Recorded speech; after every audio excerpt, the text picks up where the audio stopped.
Matrices are a rectangular array of numbers, symbols, or expressions that are arranged in rows and columns. When you need to name a matrix, you're going to go by rows, by columns. And then the number inside the matrix is called an element. So for instance, we have our first matrix here. Our rows are going to go from left to right. So we have, for instance, row 1, row 2, row 3. And then from top to bottom, we're going to have column 1, column 2. So when we name this, we have 3 rows by 2 columns. Now over here it has matrix A with a subscript of 2, 1.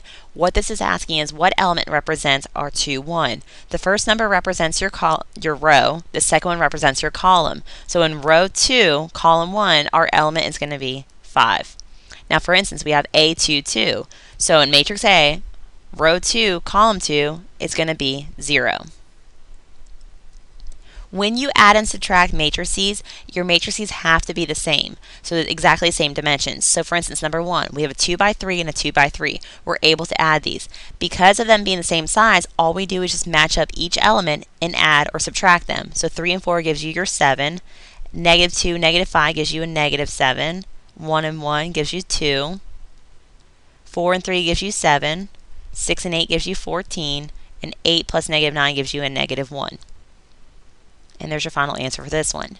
Now for number 2, we cannot add and subtract these because there are 2 different sides. The first one's a 2 by 4 and the other one's a 4 by 2. So none of these elements will be able to match up in order to add or subtract them. Scalar multiplication is like the distributive property. Because all you're doing is taking that number on the outside of the matrix and distributing to every single element inside the matrix. So if we are given matrix A and it says find negative 2A, all we're going to do is just put negative 2 on the outside of our matrix, recopy our matrix down, and then we just distribute that negative 2 to every single element. So negative 2 and 3 gives us a negative 6, negative 2 and 5 gives us negative 10, negative 8, positive 8, 0, and 4. And there's our final answer. Now, equal matrices. In order for 2 matrices to be equal, the dimensions have to be the same and the corresponding elements are equal. So what happens here, in our element, we're going to have these missing variables. So for instance, we have this 2x plus 4, this expression, and we want to figure out what does x equal. To figure that out, we're going to take this element and match it up with the 12. So we're going to say, well, 2x plus 4 is going to equal 12. So when you subtract the 4, you have 2x is going to equal 8. Divide by 2, x is going to equal 4.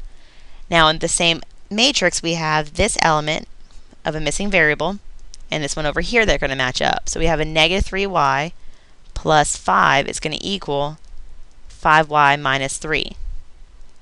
When you solve for y, you should get 1 as your answer. When you multiply matrices, there's a different rule when it comes to adding and subtracting, because adding and subtracting, they have to be the same size. But when you multiply them, your inner dimensions have to match. So before you even start multiplying, I would go ahead and just start writing the dimensions of my matrix to make sure I can physically multiply these. Now, once your inner dimensions match, you need to look at sort of your outer dimensions to figure out what is your final size. The way you multiply these is take your whole row and multiply by your whole column. So for our last example, we have a 2 by 3 and a 3 by 2. So these are my inner dimensions. So we have a 3 and a 3. They match, which means I can multiply this. The outer dimensions are a 2 by 2, meaning that my final size of a matrix is going to be a 2 by 2. Now the easiest way to do this is sort of expand out this 2 by 2 matrix. So you sort of know exactly where all your elements go in the final product.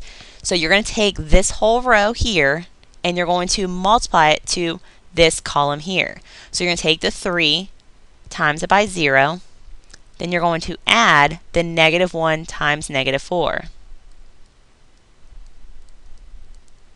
Then you're going to take the 4 and the 2. So you're going to say plus 4 times 2. Then you're going to take the same row and you're going to multiply it to the other column. So you're going to say 3 times negative 1 plus the negative 1 and positive 1. And then 4 and negative 3. So plus 4 times negative 3.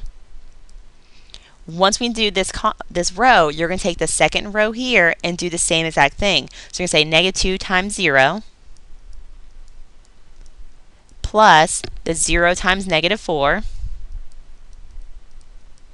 plus the 5 times 2.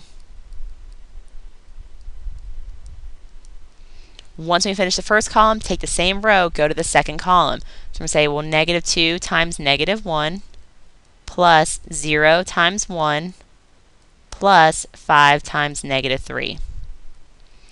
Once you sort of multiply each of these elements, you need to clean up all of this. So we have 3 times 0, which is 0, plus negative 1 times negative 4, which is a positive 4, and then plus 4 times 2 is 8. So you should have 12 as your first element. When we clean this up over here, you should have negative 16 as your element. Down here should be a positive 10, and the bottom right should be a negative 13.